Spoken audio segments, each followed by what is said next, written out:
BookCast FM, bringing books to life, one cast at a time. Welcome to the Deep Dive. This is where we take sources you're interested in and, well, we pull out the really key insights for you. It's kind of a shortcut to getting up to speed. Today, we're diving into Simon Sinek's Start With Why.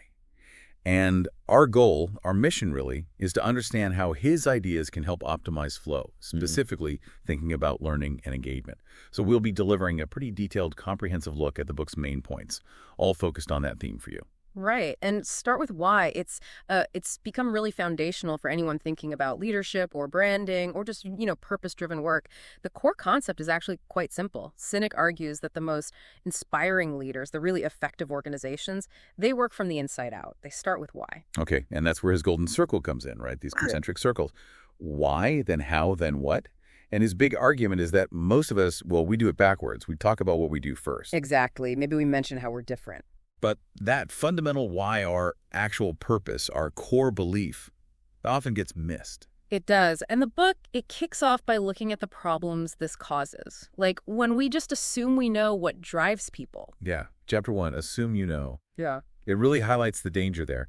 If you think you know what motivates your audience, whether they're customers or, learners in our context, Sinek says you end up using pretty weak tactics. Things like discounts all the time, limited offers, sometimes fear, or just trying to get people to follow the crowd.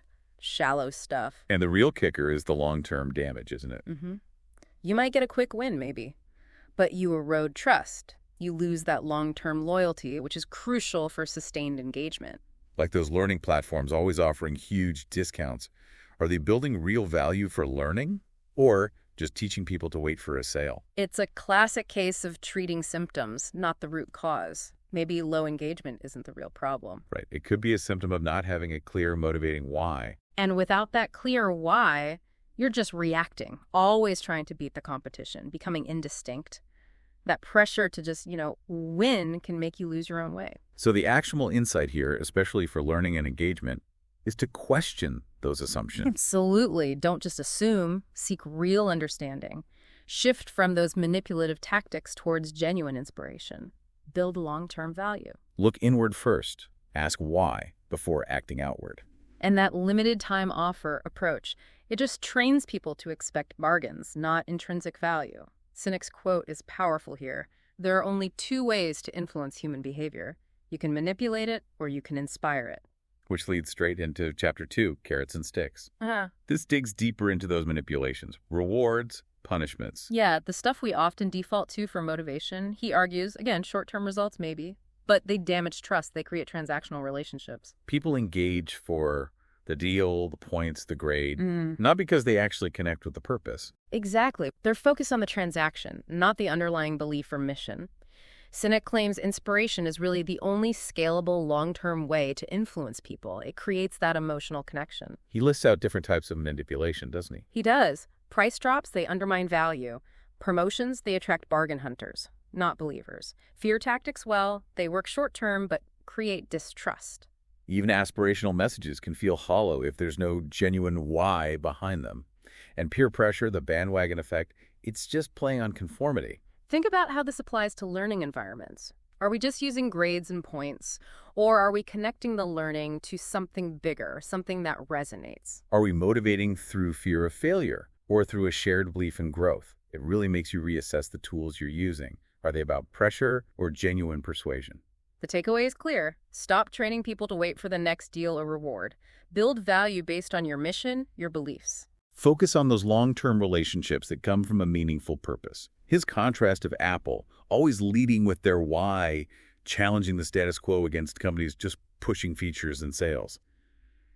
It's stark. Manipulations lead to transactions, not loyalty. That quote sums it up perfectly. Okay, so that sets up part 2, the alternative, Chapter 3, the golden circle. Right. This is the core framework. Picture those 3 circles. Why, right in the middle. Then how around that? And what on the outside? And the key, Sinek says, is that effective communication, effective operation, it starts from the inside. It starts with why. But most companies, most people even, start with what? Maybe how.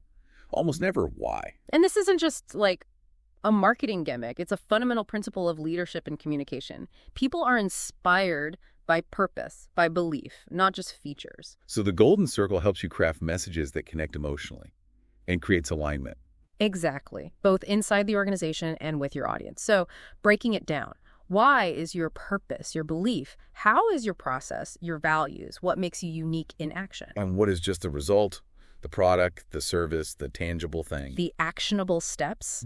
Define your why clearly, emotionally. Make sure your how genuinely aligns with and brings that why to life. And communicate the what last, only after you've established the purpose and the values. That Apple example again. They start with challenging the status quo, why, through beautiful design, how, and they happen to make computers, what? It's a different way of thinking. Which leads into something really fascinating in Chapter 4. This is not opinion, this is biology. Yes. This is where he grounds the golden circle in, well, brain science. He actually maps the circles to brain structures. He does. The what? The rational stuff, language that maps to the neocortex, the outer part of the brain. Okay. But the why and the how, they connect to the limbic system, the inner part. That's where feelings live, trust, loyalty, decision-making. And crucially, this part doesn't have the capacity for language in the same way. So that's why we make decisions based on feelings, on gut instinct. Right. The limbic brain drives the decision. Then we use the neocortex, the what part, to rationalize it with facts and figures. That explains why those gut decisions feel right before we can even articulate why. Precisely. And it shows why clarity and authenticity are so powerful. Leaders who start with why are literally speaking to the part of the brain that controls behavior and decision-making. So if you only talk about what and how, you're hitting the logic center, but missing the emotional core. You're missing the part that truly drives loyalty and action. The takeaway is huge. Start messages with why for that deep emotional engagement. Design everything to appeal to feelings first. And really try to understand the belief systems of your audience, like learners, to connect with their decision-making. It explains those loyal tribes around certain brands or ideas. It's biological. The part of the brain that controls behavior doesn't control language. That's why we struggle to put feelings into words. That quote really captures it. Okay, so we understand the why and the biology. Chapter 5 then gets practical. Clarity, discipline, and consistency. Exactly. Now it's about applying the golden circle. Sinek stresses you need all three. Clarity of why, discipline of how, and consistency of what. They have to be in harmony. If one's off, it doesn't work. It damages credibility. Right. You need absolute clarity on your purpose, beyond just profit. That why is the foundation for everything. Decisions, culture. And the discipline of how means your values, your methods, they have to consistently align with that why. That's your differentiation. And then consistency of what? Everything people see and hear, your products, your marketing, your actions, must constantly reinforce the why. Predictability builds trust. He uses Southwest Airlines again, right? Their why, democratize air travel. Yeah, and their how, low costs, fun service. And their what, the actual flight experience. It all lines up. It's consistent. Unlike airlines that might say one thing but do another. Right. The quote sums it up. Only when all three pieces are in balance can an organization maintain a strong value proposition and drive loyalty and trust. You need all three. So part 3 moves into building that following, starting with Chapter 6, the emergence of trust. And here the focus shifts to how trust is actually built. Sinek argues it comes from shared belief anchored in that why. So leaders who start with why attract people who believe what they believe. Exactly. Employees, customers, learners, whoever. And that shared belief is what creates real trust, which then leads to deep loyalty and commitment. It's not just about competence then. It's about shared values. It's foundational. Trust enables leadership. Shared values and consistent action build it over time. He gives this kind of implicit formula. Clarity of why plus consistency of action plus time, trust. And culture plays a huge role here too. A massive role. The culture reinforces trust by showing what values are genuinely lived, what behaviors are really encouraged. So the practical advice is hire for belief.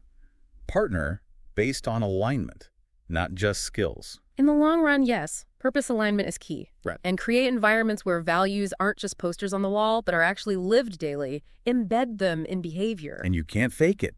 Trust demands honesty, consistency. He gives the example of Gordon Bethune turning Continental Airlines around. Making tough, values-based decisions like canceling flights instead of endless delays built trust. Rewarding employees based on the why and how. Because trust begins to emerge when we sense that another person or organization is driven by things other than their own self-gain. That makes sense. Then Chapter 7 looks at how these ideas spread, how a tipping point tips. Connecting to Malcolm Gladwell's idea, but through the why lens. Exactly. Mass adoption happens when that critical minority, the people who deeply believe in your why, start spreading the word. He uses the law of diffusion of innovation. Innovators, early adopters. Right. Innovators, early adopters, early majority, late majority, laggards. The tipping point happens between the early adopters and the early majority. And Sinek's insight is that those crucial early adopters, they jump on board because of the why, not the features. They're inspired by the belief, the purpose. Right. So strategically, you don't aim for the masses first. You focus on that small, loyal group of believers. Inspire them. And they'll bring the others. That's the idea. They become your ambassadors. So communicate your purpose clearly, consistently, especially early on. Build momentum through belief, not just discounts. The Apple example, again, focusing on those early believers in challenging the status quo. Compared to TiVo, which had a great what the product, but failed to inspire those early adopters because they didn't communicate a compelling why, missed opportunity. As Sinek says, if you don't know why you do what you do, how will anyone else? Powerful question. Okay, part 4. Rallying the believers. Chapter 8 is key. Start with why, but know how. So the why isn't enough on its own. Yeah. You hit the practical side, too. Absolutely. Sinek emphasizes the partnership. You need the why visionaries, but you also need the how builders, the people who execute. Inspiration needs action. The how people make the purpose real. It's a symbiotic relationship. Why types bring the vision, the inspiration. How types bring the strategy, the structure, the execution. Like the Wright brothers. Shared dream, but different complementary skills. Perfect example. Or Walt Disney, the ultimate why dreamer. And his brother Roy, the how guy, handling finance and operations. Couldn't have happened without both. So the takeaway is, find your counterpart.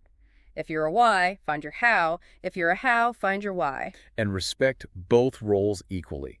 They depend on each other. Build teams with that balance. WY types are the visionaries, but they often have trouble building the structure that can bring their dreams to life. That's where the how types come in. Okay, then Chapter 9. Know why, know how, then what?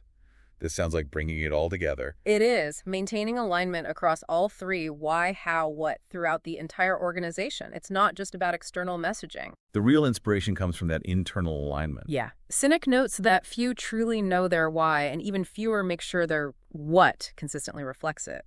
In the best organizations, leaders model the why, teams live the how, and everything they produce, the what, is aligned. And people, customers, employees, learners, they can feel that authenticity. You sense when it's real. So the action here is audit yourself. Check if your actions match your stated why. Yes. Audit your actions, your products, your messaging.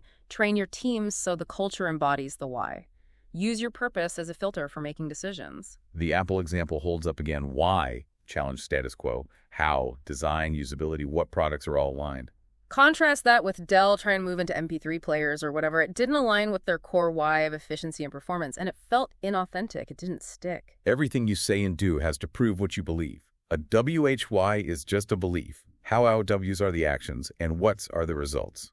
Makes sense. And Chapter 10 focuses on communication again, but from a different angle. Communication is not about speaking, it's about listening. Meaning it's about how the message lands, how it's received emotionally. Exactly. The goal isn't just clarity, it's resonance. You want people to feel your why and connect with it personally. That's me, they should think. Even symbols matter. Logos, design. Everything. Every touch point communicates non-verbally. Does it reinforce your why? Think about a learning environment. Does the design, the community feel, does it all echo the stated purpose? And you need to listen. Pay attention to how people are responding. Crucial. Listen to feedback. Watch for emotional reactions. Are they just hearing you or are they feeling the message? Using stories, metaphors, they help create that emotional bridge. Like Harley-Davidson. They sell belief, freedom, rebellion, not just bikes. The logo, the community, it all reinforces that why. It's about winning hearts before minds, as Sinek puts it. Understanding the art before the science. Okay, final section, part 5. The challenge of success. Chapter 11, when why goes fuzzy.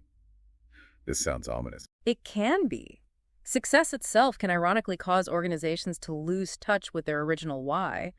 Focus shifts to metrics, process, the what. The mission-driven passion fades, and it becomes more about managing the machine of growth. That's the danger. symptoms start appearing. Messaging gets confused, culture feels inconsistent, loyalty dips, leaders get bogged down in the what? And the cost is significant. Yeah. Weakened connection, disengage people, more vulnerability. Absolutely, because that emotional core, that differentiator, gets lost. Rediscovering the why means actively reconnecting with the founding purpose, revisiting those core stories and beliefs. And aligning current decisions with those original values. So the action is regularly revisit your why, especially during growth. Use it as a filter. Avoid just chasing growth without purpose because that leads to drift. The Walmart example is interesting here. Sam Walton's initial why versus potential later shifts towards just focusing on low prices, losing some of that original belief. Achievement comes when you pursue and attain what you want. Success comes when you are clear in pursuit of why you want it. Big difference. And the final chapter, 12. Split happens. This is about that misalignment getting worse. Yes. The potential gap, the split between the why, how, and what. It can happen even when things look successful on the surface. The organization loses authenticity, clarity, trust, even while hitting targets. Sinek says the most dangerous time is succeeding without knowing why. The split happens gradually, focus shifts, new leaders might not have that original connection. And people feel it, that dissonance when why and what don't match up. Definitely. Restoring that alignment takes real leadership courage, reconnecting to purpose, realigning decisions, fixing the culture. He uses the Apple under Jobs versus Microsoft Zune example again. Yeah. Tight alignment versus a functional product missing a clear why. It shows the impact. When the why is no longer clear, decisions are made based on metrics rather than belief. That's the split. Wow. Okay, so wrapping up this deep dive on Start With Why. The core message is just incredibly powerful, isn't it? Leading with purpose, with why, is fundamental for inspiration and lasting success. Absolutely. Remember the golden circle: why, how, what, and the need for clarity, discipline, consistency across all three? And that biological link, how-why, connects directly to our decision-making brain centers. Plus the importance of trust and shared belief in building any kind of following or engaged community. But also, that critical warning. Don't lose sight of the why as you grow. Avoid that split between what you believe and what you do. So maybe take a moment yourself to think about your own why. How does it drive your decisions, your work? And especially for our focus today, how does it influence how you approach learning or engaging others? This has been the Deep Dive exploring Simon Sinek's Start With Why. For more deep dives into fascinating books, keep listening to BookCast FM. Bringing books to life, one cast at a time. And if these ideas resonated, we really encourage you to grab a copy of the book to support Simon Sinek. There's a link right there in the description. And maybe a final thought to leave you with. Can you think of a learning experience where the why was crystal clear for you? How did that change your engagement, your understanding? Something to mull over.